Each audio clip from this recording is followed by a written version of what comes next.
This is The Scoop for Friday. I'm Megan Bowman with the WMNF News headlines. A new law banning kids under the age of 14 from having social media accounts takes effect in Florida on January 1st. Under the law, 14 and 15-year-olds can only open or operate social media accounts with parental permission. Social media companies will have 90 days after the law takes effect to comply. Enforcement begins in February. Two separate lawsuits are challenging the law. Pinellas County approved bonds for their part of a new $1.3 billion Tampa Bay Rays stadium. WMNF's Chris Young reports one commissioner changed his vote from a no to a yes, but there are still unknowns. Commissioner Chris Latvala originally voted no on the deal in July, but he changed his mind after getting a call from Major League Baseball Commissioner Rob Manfred. He said two things, or at least two things that I'll share. Number one was his support, emphatic support from Major League Baseball to stay in Tampa Bay. And he was very emphatic about that. And number two was his support for the bonds. But after the vote, the Rays released a statement saying the costs have increased significantly and they can't, quote, absorb the increase alone. Commissioners say they will not approve any more public funding for the deal.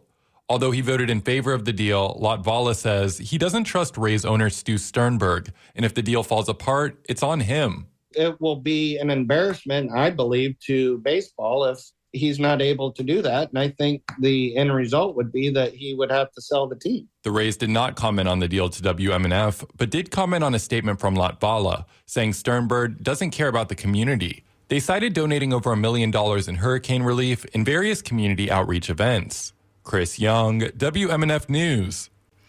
U.S. Immigration and Customs Enforcement says it deported more than 270,000 people in the last 12-month period, the highest annual tally in a decade. Deportations during the fiscal year ending September 30th nearly doubled from the same period a year earlier.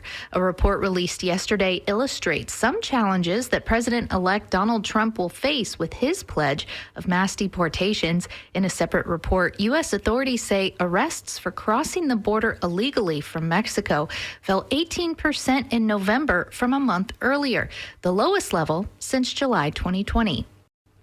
Pickleball is one of the fastest growing recreational activities in America.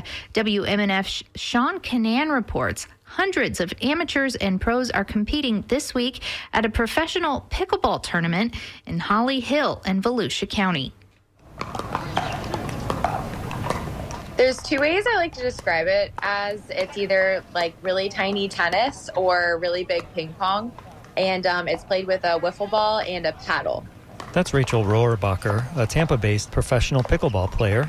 Rohrbacher says pickleball is growing as a spectator sport. I think the past event that we just played last week in San Clemente is a great example of just even in the time that I've started in the past year, the amount of fans there and support for the players is just grown tremendously, and it's just a really incredible thing. Rohrbacher says it's easy to find great play anywhere in the state, even in the Tampa Bay area. It's not known as a hot spot for professional players, but there is a couple other professional players. Travis Rettenmeyer is one. He's actually in the St. Pete area, but that's so close. And there are some great facilities. Rettenmeyer is competing in this week's tournament, the Daytona Beach Open. Come to Crescent Lake, come to our park, come to Fossil, and there's games going all the time. The tournament continues through Sunday. For WMNF News, I'm Sean Canan in Holly Hill. Amazon workers affiliated with the Teamsters Union are holding a strike at 7 of the company's delivery hubs less than a week before Christmas. Teamsters say the workers joined picket lines yesterday after Amazon ignored a Sunday deadline the union set for contract negotiations. The company says it doesn't expect the strike to impact holiday shipments. Amazon has a couple hundred employees at each delivery station. The Teamsters Union has focused on organizing delivery drivers who work for the contract who handle package deliveries. It's unclear how many workers are participating in the strike or how long it will last. The president of a local Teamsters union in New York says the walkout will continue as long as it takes. The National Weather Service says expect sunny skies today with the high near 72. Lows tonight and tomorrow will drop into the 40s. I'm Megan Bowman with the WMNF News headlines. This is The Scoop. Recorded at WMNF Tampa.